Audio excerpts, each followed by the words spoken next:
Hey everyone, it's Kai from Kool Collectibles back again for another review. This time it's the Fans Toys FT-12 Grenadier. For all your Transformer needs, click the link in the description below to head on over to Robot Kingdom. They ship worldwide, so definitely check them out.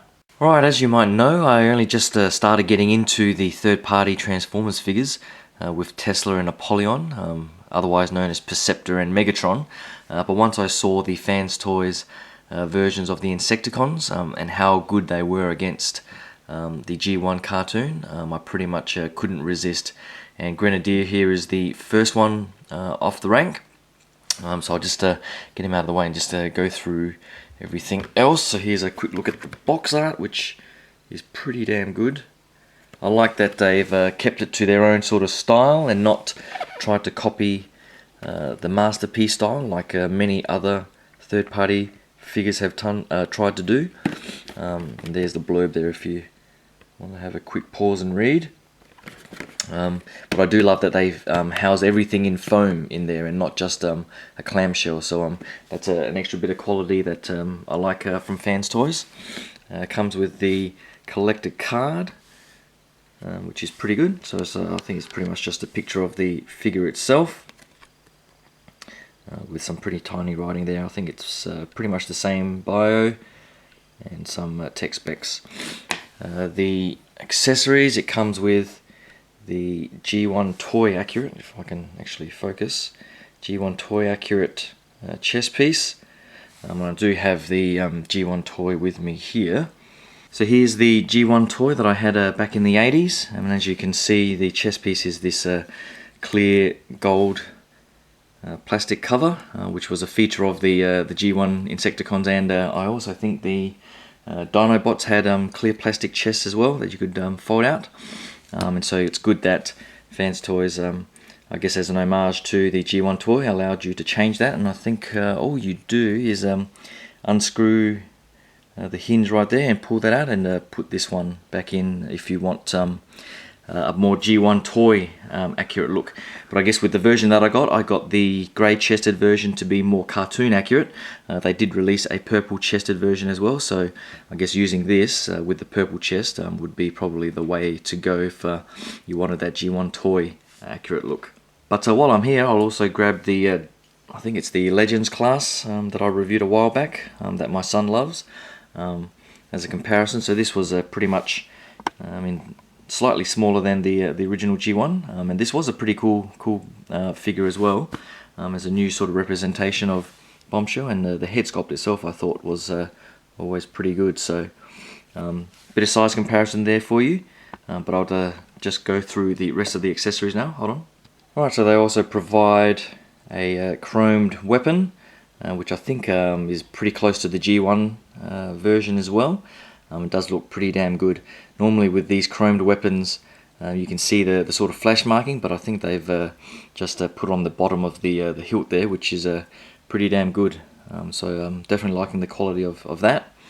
Comes with 3 what I assume to be Energon cubes. They're pretty small and definitely out of scale with the Energon cubes that came with MP13 Soundwave. But I guess with this size, they probably fit in Bombshell's hands there pretty well, so not bad that they give that. They also provide a whole bunch of swap out insect legs, which the instructions say are cartoon accurate, and I did go back and check the couple of episodes of the cartoon, and they're probably right, but it's a little bit unclear in most of the episodes on how his feet sort of lay in insect mode. But in the instruction book they sort of give you an overview and a couple of pictures on how to swap them out, and there are the fully articulated insect legs on the by default, and these are the cartoon swap out legs, which depending on how they fold on the back in bot mode, and if they fold away just as well, I might swap over and keep it in this mode, because they do look pretty good like that. So overall, it's pretty damn good that they provided those options. I actually think the articulation on this guy is pretty damn awesome. They've done a fantastic job, and as soon as you take it out of the foam, it's the weight of this thing that really is a standout feature, and the build quality overall is just fantastic. I think this whole chest centerpiece here is all die cast and adds a lot of sort of stability and weight to it. So compared to some of the other Autobot car MP figures, the weight of this is probably at least a quarter or a half more than those Autobot cars. So and they've done it pretty well, so it's not just about having die cast, but the build quality is right up there with it to maintain that awesome quality. So articulation wise, the head, you can tell that this weapon here is a bit of a cheat, but I guess the cartoon itself was a bit of a cheat as well, so that doesn't bother me too much. And the weapon actually just folds away there, and you fold it out in insect mode. So I like that it's sort of out of the way and not too conspicuous, and it sort of sits there on top of his head like that, in that smaller version, just like the cartoon. It doesn't hinder the articulation of the head at all.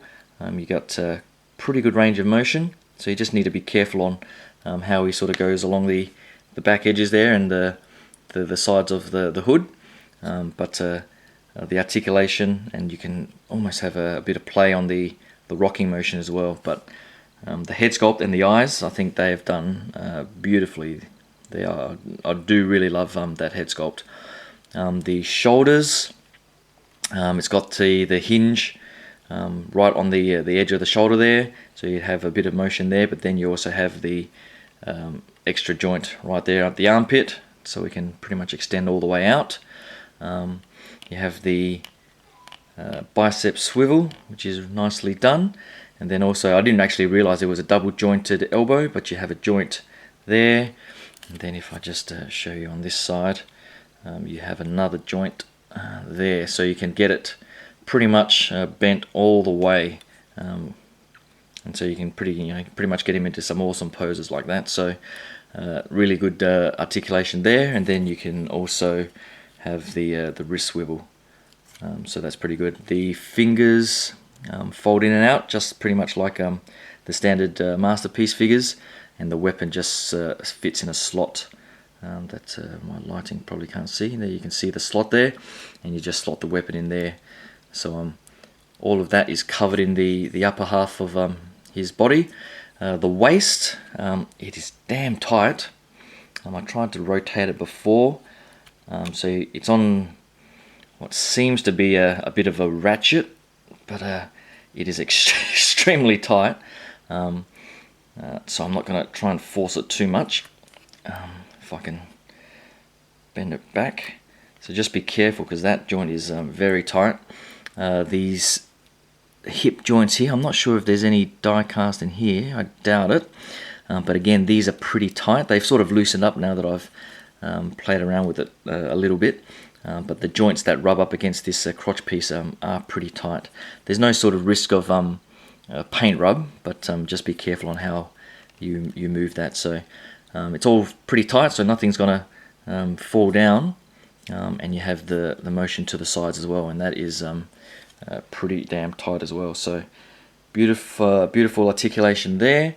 You have the thigh swivel out, so no issue there. And then you have I think it's a double jointed knee. Yes, it's a double jointed knee.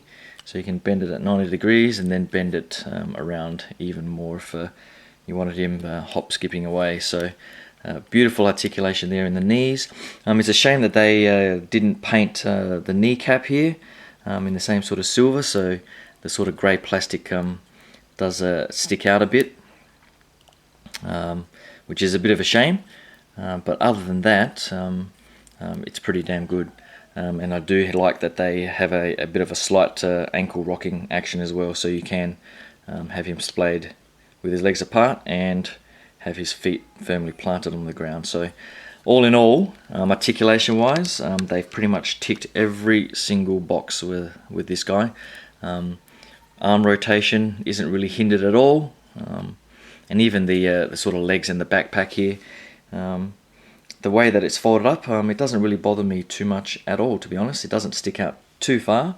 In the cartoon, he didn't have any of that sort of back kibble, but for a compromise in an actual 3D toy, you can't really complain about that too much at all. So articulation, really good, and can't really complain too much on my part anyway. So I'll quickly go through the transformation now. Hold on. Alright, so the transformation, as with pretty much all the best masterpieces, the transformation's not too involved, but has just the right level of complexity to make it interesting. So the first step is pretty much to get rid of all this back kibble. So these sections here just fold out and around. And overall, the way they've engineered this is pretty damn impressive. So you just do that, and then you try to bring this down at the front here. So this is where the head cheat pretty much comes in.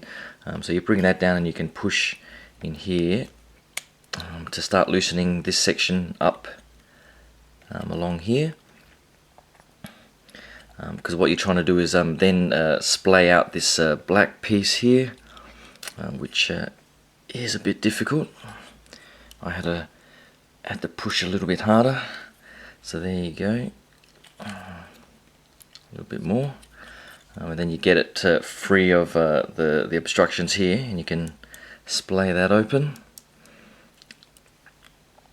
and then essentially swing this whole headpiece around, so it hides away the little one and leaves the big one up the top, which is pretty damn good.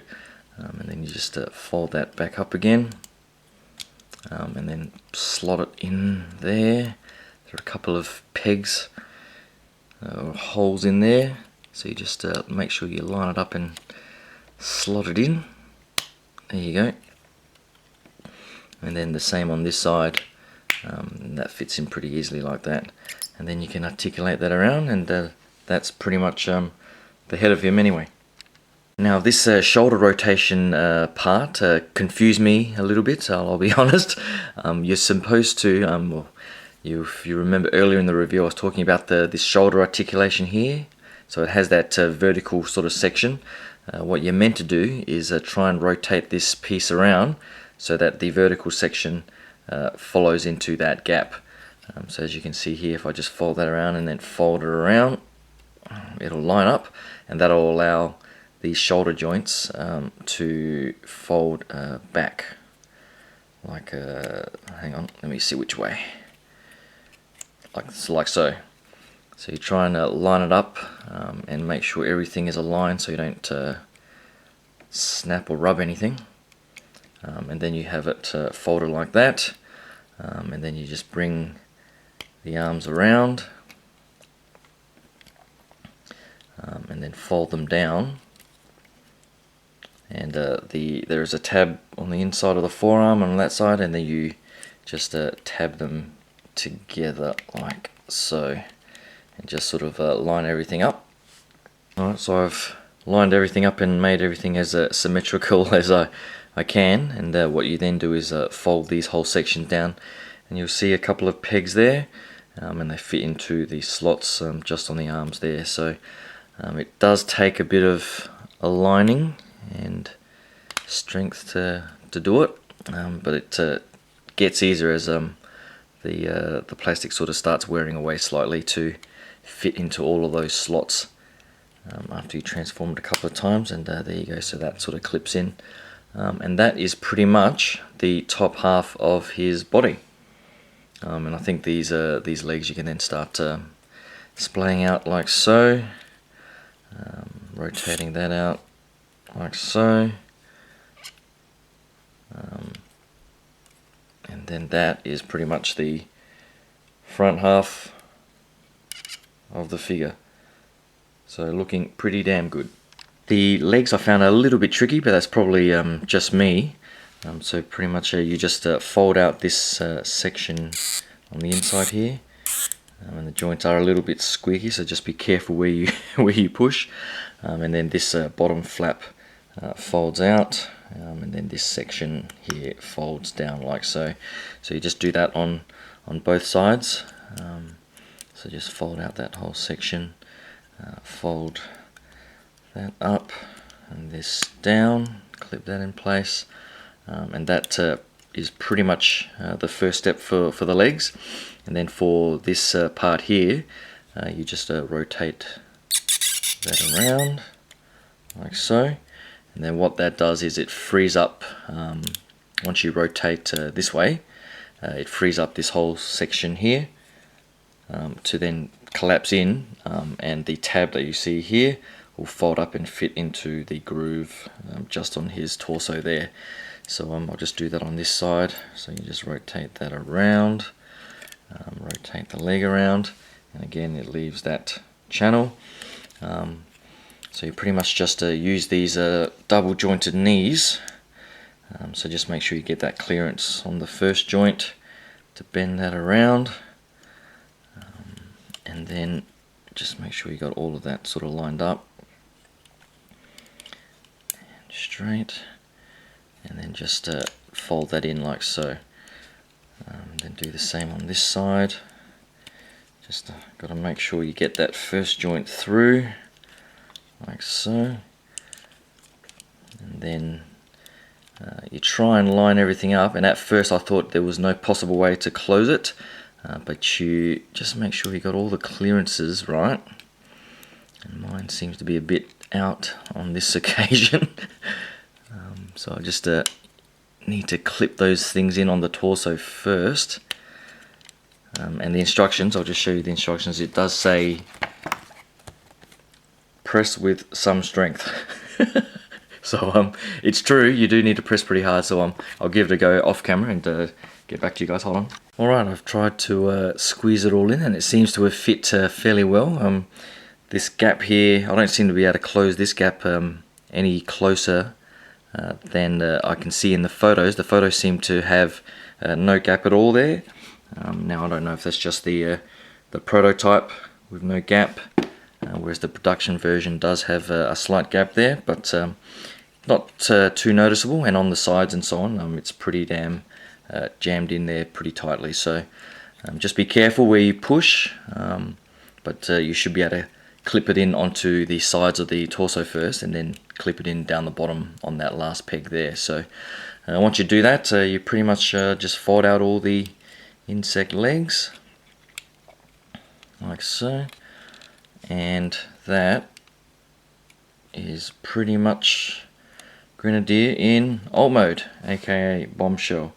And I have to say, it looks bloody fantastic. And I guess with the cartoon, I was talking about the cartoon cheating a little bit. You know, he's got the grey chest here. In the cartoon, you can actually see during the transformation sequence that he goes from a grey chest, and as he transforms, it magically turns purple. So in insect mode, in the cartoon, this is actually purple. So a bit of a cheat on the cartoon's part, but with it being purple, grey here, I don't see that being too big of a deal either.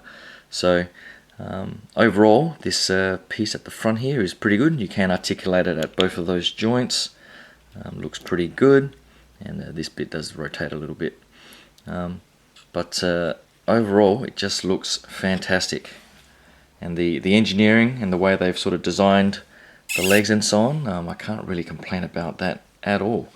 I'm not sure how these less articulated legs or simpler designs would look, but I guess the cartoon is a simpler design, so it might fit a bit better, but overall, just even like this, it looks pretty damn fantastic. So cannot complain about Fans Toys FT-12 Grenadier at all. If you're even on the fence for this guy, hopefully this review has convinced you guys to get it, because it is a damn fantastic figure. And I'll just quickly transform my G1 here for a quick comparison before I sign off.